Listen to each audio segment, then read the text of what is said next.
ഏഴാമത്തെ എപ്പിസോഡിന്റെ തുടക്കത്തിൽ തന്നെ ടോങ്കർഗിന്റെ അടുത്ത് നമ്മുടെ മഹസമുട്ട് ചെല്ലാണ്. അപ്പൊ ടോങ്കർഗ് പറയുന്നുണ്ട്, നീ എന്നെ കെട്ടിപ്പിടിക്കുമെന്ന് ചോദിക്കുമ്പോഴേക്കും അവനെ കിസ് ചെയ്യുന്നുണ്ട്.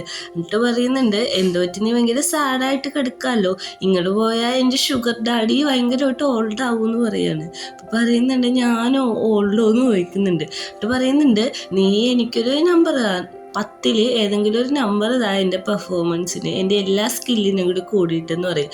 അപ്പം നമ്മുടെ ടോങ്കർക്ക് പറയാണ്, ഞാൻ നിനക്ക് 8 എന്നുള്ളൊരു നമ്പറാണ് തരുള്ളൂ. അപ്പം മഹസമുട്ട് ചോദിക്കുന്നുണ്ട്, എന്താണ് എൻ്റെ പെർഫോമൻസ് തീരെ കൊള്ളില്ലേ, 8 തന്നേന്ന് ചോദിക്കുമ്പോഴേക്കും ഞാൻ 8 നിനക്ക് തരത്തുള്ളൂ, വേറെ ഒന്നും ഞാൻ തരത്തില്ല എന്ന് പറയുകയാണ്. എന്നിട്ട് പറയുന്നുണ്ട്, എനിക്ക് 8 എന്നുള്ള നമ്പർ ഇഷ്ടമാണെന്നുള്ള കാര്യം.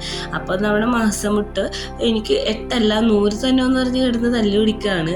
അങ്ങനെ അവർ രണ്ടുപേരും ഡീസ് ചെയ്ത് അവിടെ കിടന്ന് ഉറങ്ങുന്നുണ്ട്. രാത്രിയാവുന്നുണ്ട്. മഹസമുട്ട് നല്ല ഉറക്കത്തിലാവുമ്പോഴേക്കും നമ്മുടെ ടോങ്കർഗിനെയും കാണിക്കുന്നുണ്ട്. നമ്മുടെ പീവിയും അതേപോലെ തന്നെ മൂക്കും രാത്രി അവരുടെ കാര്യങ്ങളും കാണിക്കുന്നുണ്ട്. അങ്ങനെ ടോങ്കർഗ് ഉറക്കത്തിൽ നിന്ന് എണീറ്റിട്ട് പെട്ടെന്ന് എന്തോ ആലോചിച്ചിട്ട് അവൻ അവൻ്റെ റീഡിംഗ് റൂമിലേക്ക് പോവുകയാണ്. അവിടെ ചെല്ലുമ്പോഴാണെങ്കിൽ അവന് ഒരു സീക്രട്ട് ലോക്കർ ഉണ്ടാവും. ആ ലോക്കർ തുറന്നിട്ട് അതിൻ്റെ ഉള്ളിൽ നിന്ന് അവൻ്റെ പണ്ടത്തെ സെൽഫോൺ എടുക്കുകയാണ്. ഫോൺ ഓണാക്കിയ ശേഷം അവൻ ആദ്യം ചെയ്യുന്നത് അവൻ്റെ അച്ഛന് 1 ലക്ഷം രൂപ ട്രാൻസ്ഫർ ചെയ്ത് കൊടുക്കുകയാണ്. ട്രാൻസ്ഫർ ചെയ്തിട്ട് പറയുന്നുണ്ട്, ഇനി മീനേനെ ശല്യപ്പെടുത്തരുതെന്ന്. ഇതൊക്കെ ചെയ്യുമ്പോഴും നമ്മുടെ ടോങ്കർഗിൻ്റെ കൈയൊക്കെ അത്രയും വിറച്ചാണ് ചെയ്യുന്നത്. പെട്ടെന്ന് തന്നെ അവൻ ഫോൺ ഓഫാക്കിയിട്ട് അതിൻ്റെ ഉള്ളിലേക്ക് വെച്ച് ലോക്ക് ചെയ്യുന്നുണ്ട്. തിരിച്ച് നമ്മുടെ മഹസമുട്ടിൻ്റെ അടുത്ത് വന്നിട്ട് ഒന്നും അറിയാത്ത പോലെ കിടക്കാണ്. എന്നിട്ട് പറയുന്നുണ്ട്, എന്നൊന്ന് ഹോൾഡ് ചെയ്ത് പിടിക്കാൻ. മഹസമുട്ട് ഇത് അറിയുന്നുണ്ട്, ഓക്കെ അല്ലേ എന്നും ചോദിക്കുന്നുണ്ട്. അങ്ങനെ അവരവിടെ കിടന്ന് ഉറങ്ങാണ്. പിറ്റേ ദിവസം രാവിലെ നമ്മുടെ PVയുടെ സെറ്റിൽ മൂക്ക് വെയിറ്റ് ചെയ്ത് നിൽക്കുകയാണ്. അവിടുത്തെ അസിസ്റ്റന്റ് ഇവള് കൊണ്ടുവന്ന് അവിടുത്തെ ഇയറിങ്സ് തിരിച്ചു കൊടുക്കുന്നുണ്ട്. എന്നിട്ട് നമ്മുടെ ബാക്കപ്പ് കാണിക്കുന്നുണ്ട്, നമ്മുടെ PVനെ വന്ന് പിക്ക് ചെയ്യാനുള്ള. എന്നിട്ട് PV എന്ന് പറയുന്നുണ്ട്, ഞാൻ അടുത്ത ഷൂട്ടിന് വേണ്ടിയിട്ട് റെഡി ആവട്ടെ എന്ന് പറയുമ്പോഴേക്കും അസിസ്റ്റന്റ് വരുന്നുണ്ട്. അപ്പം മൂക്ക് പറയുന്നുണ്ട്, ഞാൻ എത്ര നേരം വേണം വെയിറ്റ് ചെയ്യാന്ന് ചോദിക്കുമ്പോൾ 5 മണി നേരം വെയിറ്റ് ചെയ്യണം. ഒരു കാര്യമുണ്ട്, നീ എൻ്റെ സിബും കൂടി ഒന്ന് ഊരിത്തരും എൻ്റെ ഡ്രസ്സിനെ ചോദിക്കുക. അസിസ്റ്റന്റ് ഇല്ല, കാരണം ഇന്ന് എനിക്ക് ഷൂട്ടില്ല, വീട്ടിൽ പോകാം, അപ്പോൾ ഡ്രസ്സ് ചേഞ്ച് ചെയ്തിട്ട് വേണം പോകാനായിട്ട്, എനിക്ക് ഇതുവരെ ഡ്രസ്സ് കിട്ടിയിട്ടില്ല എന്ന് പറയുന്നുണ്ട്. ആണെങ്കിൽ ക്യാരേജിൻ്റെ ഉള്ളിട്ട് മാറിയിട്ട് ഡ്രസ്സ് ചേഞ്ച് ചെയ്തോ, ഞാൻ ഡ്രസ്സ് എടുത്തരാന്ന് പറഞ്ഞിട്ട് സെറ്റിലുള്ള ഒരു ഡ്രസ്സ് എടുത്ത് കൊടുക്കുകയാണ്. അന്നേരം നമ്മുടെ ഡ്രസ്സെല്ലാം മാറിയ ശേഷം നമ്മുടെ PV ഇറങ്ങി വരുന്നുണ്ട്. PV പറയുന്നുണ്ട്, എന്താണ് നിനക്ക് പരിപാടി, നാളെ ഫ്രീ ആണോ എന്ന് ചോദിക്കുമ്പോഴേക്കും, ഇല്ല നാളെ എനിക്ക് ഫ്രീ അല്ല, നാളെ എനിക്കൊരു ഷോ ഉണ്ട്, നമ്മുടെ ടോങ്കർഗിനെ കൊണ്ട് പോകണമെന്ന് പറയുമ്പോൾ ഷോ അവൻ്റെ ഷെഡ്യൂൾ ഞാൻ ചെക്ക് ചെയ്താണ്, എല്ലാം ഫ്രീ ആണല്ലോ എന്ന് പറയില്ല, നാളെ ഒരു ഷോ ഉണ്ട്, അതേ നോക്കുമെന്ന് പറഞ്ഞ് അവളെ കാണിക്കുന്നുണ്ട്. അപ്പോഴാണ് നമ്മുടെ മൂക്കിന് മനസ്സിലായത് അവളത് പേസ്റ്റ് ചെയ്തിട്ടുണ്ടായില്ല. അന്നും പറഞ്ഞ് നമ്മുടെ ടോങ്കർഗിനെ വിളിക്കുന്നുണ്ട്, എടുക്കുന്നില്ല. നേരെ അവൻ്റെ അടുത്തേക്ക് ചെല്ലുന്നുണ്ട്. അവൻ ഒരു തരത്തിലും സമ്മതിക്കുന്നില്ല. നീ എന്നോട് നേരത്തെ പറഞ്ഞില്ല, തലേ ദിവസം പറയുന്ന പ്രോഗ്രാമിന് ഞാൻ പോകത്തില്ല എന്ന് പറയുമ്പോഴേക്ക് നമ്മുടെ മൂക്ക് കിടന്ന് വെച്ചെടുക്കാണ്. എന്തായാലും അന്നേരം പറ്റത്തുള്ളൂ, ഇനി വരാതിരിക്കാൻ പറ്റില്ല എന്ന് പറഞ്ഞിട്ട്. അങ്ങനെ പിറ്റേ ദിവസം ഞങ്ങളുടെ മഹസമുട്ടും ടോങ്കർഗും മൂക്കും കൂടി ആ ഷോയ്ക്ക് പോവാണ്. അവൻ്റെ നോവലിൻ്റെ ഷോയാണ്. ഇവൻ എഴുതിയ നോവല് സീരീസ് ആക്കുന്നു, അതിൻ്റെ പ്രൊമോഷന് വേണ്ടിയിട്ടാണ് പോണത്. അപ്പം മൂക്ക് പറയുന്നുണ്ട്, എങ്ങനെ ബിഹേവ് ചെയ്യേണ്ടതെന്ന് അറിയാലോ എന്ന് ചോദിക്കുമ്പോൾ അറിയാം, ഭയങ്കര ചിരിച്ച് ഡ്രാമാറ്റിക്കായിട്ട് സംസാരിച്ച് എല്ലാവരോടും ഭയങ്കര സ്നേഹത്തോടെ അല്ലേ എന്ന് ചോദിക്കുമ്പോൾ അതേന്ന് പറയാണ്. അങ്ങനെ അപ്പോഴേക്കും നമ്മുടെ ടോങ്കർക്ക് പറയുന്നുണ്ട്, നീ അധികം സ്വത്തനായിട്ടിരിക്കണ്ട, നിന്നെ ബാക്കി എല്ലാവരും നോക്കും, അതെനിക്ക് ഇഷ്ടമല്ല എന്ന് പറഞ്ഞിട്ട് മുടിയൊക്കെ മെസ്സാക്കുന്നുണ്ട്. ടോങ്കർക്ക് തന്നെ മെസ്സാക്കിയ മഹസമുട്ടിൻ്റെ മുടിയെല്ലാം ക്ലിയർ ചെയ്ത് കൊടുക്കുന്നുണ്ട്. എന്നിട്ട് പറയുന്നുണ്ട്, നീ ഭയങ്കര ഹാപ്പി ആയിട്ട് ഇരിക്കണമെന്ന്. കുറേ ഫാൻസ് വന്നിട്ടാണെങ്കിൽ ടോങ്കർക്കിൻ്റെ ഓട്ടോഗ്രാഫ് വേണം, കൂടെ സെൽഫി എടുക്കണമെന്നൊക്കെ പറയുമ്പോൾ അവനതിന് കൂട്ടു നിൽക്കുകയാണ്. അവന് വേറെ ഒന്നും ചെയ്യാൻ പറ്റില്ലല്ലോ.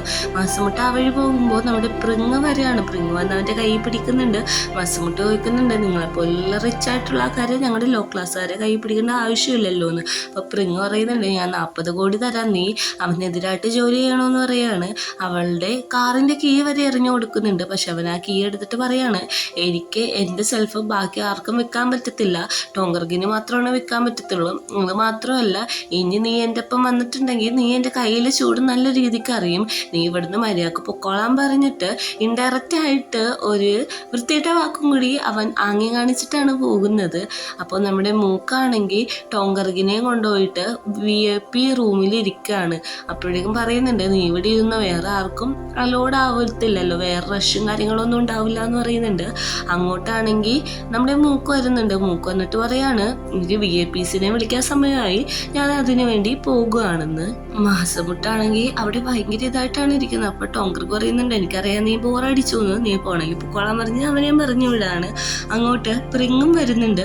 പ്രിങ്ങിനെ കണ്ടത് നമ്മുടെ ടോങ്കർക്ക് വയ്ക്കുന്നുണ്ട്, നീ എന്താ ഇങ്ങോട്ടെന്ന് വയ്ക്കുമ്പോൾ ഞാനൊരു റൈറ്റർ ആണല്ലോ, അപ്പോൾ എനിക്ക് ഇങ്ങോട്ട് വരാനായിട്ട് അർഹതയുണ്ട് എന്ന് പറയാണ്.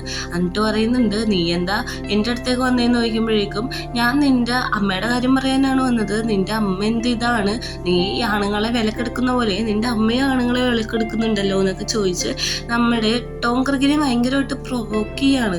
ഭയങ്കരമായിട്ട് മോശമായിട്ടുള്ള കാര്യങ്ങൾ പറയുന്നുണ്ട്.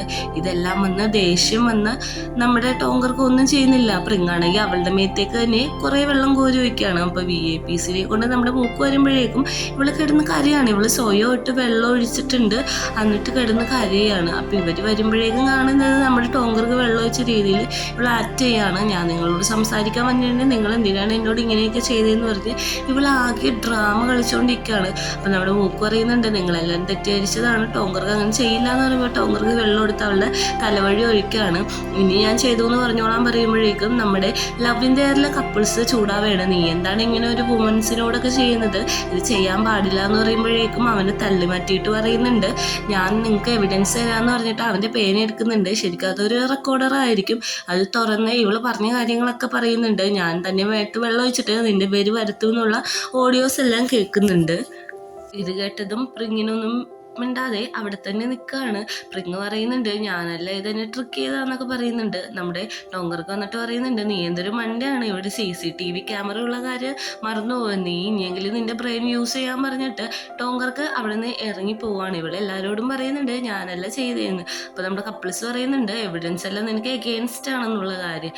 പുറത്ത് നമ്മുടെ മാസമുട്ട് നിൽക്കുന്നുണ്ട്. മാസമുട്ടിനോട് പറയുന്നുണ്ട് എന്നെ ടൈറ്റ്ലി ഒന്ന് ഹഗ് ചെയ്യാനായിട്ട്. മാസമുട്ട് ഹഗ് ചെയ്തിട്ട് പറയുന്നുണ്ട്, എന്തെങ്കിലും പ്രശ്നമുണ്ടെങ്കിൽ അതൊക്കെ ഓക്കെ ആയിക്കോളും, ഒന്നും കുഴപ്പമില്ല, ഞാൻ കൂടെ ഉണ്ടെന്ന് പറയാണ്. അപ്പോൾ പറയുന്നുണ്ട്, അതെ ഈ റെക്കോർഡർ എൻ്റെ കയ്യിലുണ്ട്, ഒരു കുഴപ്പമില്ല, എൻ്റെ അഗൻസ്റ്റ് ഒന്നും വരത്തില്ല എന്നും പറയുന്നുണ്ട്. അങ്ങനെ കൺസൾട്ടിങ് പരിപാടിയാണ് കാണിക്കുന്നത്. എല്ലാവരും ഭയങ്കര ഹാപ്പി ആയിട്ട് നിൽക്കുന്നുണ്ട്. നമ്മുടെ ലവ് ഇൻ ദ എയറിലെ കപ്പിൾസ് ആയാലും ടോങ്കർക്ക് മാസമുട്ടിനെ തന്നെയാണ് നോക്കുന്നത്. എന്നിട്ട് പറയുന്നുണ്ട്, ലവിന് വേണ്ടി നമ്മൾ ഏതറ്റവും വരെയും പോകും എന്നുള്ളത് സ്പീച്ചൊക്കെ അവൻ പറയുന്നുണ്ട്. അത് കഴിഞ്ഞിട്ട് കാണിക്കുന്നത് നമ്മുടെ പ്രിങ് ചെയ്ത വീഡിയോസ് ലീക്ക് ആയിട്ടുണ്ട്. ഇത് PV കാണുകയാണ്. എന്നിട്ട് പറയുന്നുണ്ട്, ഇത് ആ ഓഡിറ്റോറിയംകാരെ തന്നെ ലീക്കാക്കിയതാണ്, കാരണം വല്ല മോശ പ്രവൃത്തി അറിയണമല്ലോ. എന്നിട്ട് പറയുന്നുണ്ട്, നമ്മുടെ ടോങ്കർക്കും മാസമുട്ടിനോട് അവർ നേരത്തെ വന്ന് പറഞ്ഞു, താങ്കൾ വിഷമിക്കണ്ട, ഇത് ഞങ്ങൾ ലീക്കാക്കിക്കോളാന്ന്. എന്നിട്ട് ആ വീഡിയോൻ്റെ അടിയിൽ ബാഡായിട്ടുള്ള കമൻസ് ആണ് വരുന്നത്. നമ്മുടെ പ്രിങ് ഇങ്ങനെയൊക്കെ കാണിച്ചല്ലോ. അപ്പം നമ്മുടെ ടോങ്കർക്കിന് സപ്പോർട്ടീവായിട്ടാണ് കമൻസ് എല്ലാം വരുന്നത്. ഇതെല്ലാം കണ്ടിട്ട് PVക്ക് ദേഷ്യം വരുന്നുണ്ട്, എന്തിനാണ് ഇങ്ങനെ പ്രിങ് ഇവൻ്റെ പുറകെ നടന്ന് ഇങ്ങനെ കാണിക്കുന്നതെന്ന്. അപ്പം നമ്മുടെ മൂക്ക് പറയുന്നുണ്ട്, അവൻ്റെ ഫാമിലി മാറ്റേഴ്സ് അത് പറയുന്നുണ്ട്, അതുകൊണ്ട് നമ്മുടെ ടോങ്കർക്കിന് അത് ഇഷ്ടമായിട്ടില്ല എന്ന് തോന്നുന്നു എന്ന് പറയുന്നുണ്ട്. അപ്പോൾ ടോങ്കർക്ക് പറയുന്നുണ്ട്, കുഴപ്പമില്ല, തെറ്റിയത് ആരായാലും ശിക്ഷ അനുഭവിക്കണമെന്ന്. എന്നിട്ട് നമ്മുടെ ടോങ്കർക്കിനെയൊക്കെ നോക്കുമ്പോൾ അവർ ഫുഡിന് വേണ്ടിയിട്ട് ഏത് ചൂസ് ചെയ്യണമെന്ന് അങ്ങോട്ടും ഇങ്ങോട്ടും ഭയങ്കര ലവബിളായിട്ട് ബിഹേവ് ചെയ്യാണ്. അപ്പോൾ തന്നെ നമ്മുടെ PV ചോദിക്കുന്നുണ്ട്, നമ്മുടെ കാര്യം എന്താണെന്ന് ചോദിക്കുമ്പോഴേക്കും നമ്മുടെ കാര്യം ഒന്നുമില്ലെന്ന് മൂക്കും പറയുന്നുണ്ട്. അങ്ങനെ നമ്മുടെ പ്രിങ്ങിനെയാണ് കാണിക്കുന്നത്. പ്രിങ്ങിൻ്റെ ബോയ് ഫ്രണ്ട് മെസ്സേജ് അയക്കുന്നുണ്ട്, നിനക്ക് ശരിക്കും ബ്രെയിൻ ഇല്ലേ, നീ എന്തിനും ഇങ്ങനെയൊക്കെ കാണിച്ചു വിട്ടണം, നിനക്ക് ബ്രേക്കപ്പ് ആവാന്ന് പറയുന്നുണ്ട്. അപ്പോൾ പറയുന്നുണ്ട്, ഇത് ഞാനല്ല, എന്നെ ട്രിക്ക് ചെയ്ത് വീഴ്ത്തിയതാന്ന് പറയുന്നുണ്ട്. അപ്പോൾ അവൻ പറയുന്നുണ്ട്, ഞാൻ പൊട്ടരൊന്നല്ല, നീ എന്താ കാണിച്ചതെന്ന് എനിക്ക് മനസ്സിലായെന്ന് പറയുന്നുണ്ട്. അങ്ങനെ അവളാകെ ദേഷ്യം പിടിച്ച് ഇരിക്കുകയാണ്. നെക്സ്റ്റ് സീനിൽ കാണിക്കുന്നത് നമ്മുടെ രാത്രി നമ്മുടെ ടോങ്കർക്കിൻ്റെ അടുത്ത് മാസം വിട്ട് വരാണ്. എന്നിട്ട് പറയുന്നുണ്ട്, ഇങ്ങനെ ദേഷ്യപ്പെട്ടിരിക്കല്ലേ, ഓക്കെ ഇല്ലെങ്കിൽ നീ കരഞ്ഞു, അതിന് കുഴപ്പമൊന്നുമില്ല, കരയാതെ ഇങ്ങനെ പിടിച്ചു വെച്ച് എൻ്റെ ഷുഗർ ഡാഡിക്ക് ഭയങ്കര പ്രായവും നന്നായിട്ട് ഏജ്ഡ് ആയിട്ടുണ്ട്, ആൻറ്റി ഏജിങ് ഒക്കെ വന്നു തുടങ്ങിയിട്ടുണ്ട് എന്ന് പറയുമ്പോഴേക്ക് നമ്മുടെ ടോങ്കർക്കിന് അതൊരു പേടിയാവും. കാരണം അവൻ്റെ അത്ര വയസ്സായോ എന്നുള്ള രീതിയിൽ അവൻ വേണ്ടിയിട്ട് സപ്ലിമെൻ്റ് ഒക്കെ കഴിക്കുകയാണ്. ഇത് ശരിക്കും ഒരു പ്രോഡക്റ്റിൻ്റെ പരസ്യമാണ്, എന്നാലും നമുക്ക് എക്സ്പ്ലെയിൻ ചെയ്യണമല്ലോ, അതാണ് ഞാൻ എക്സ്പ്ലെയിൻ ചെയ്തത്.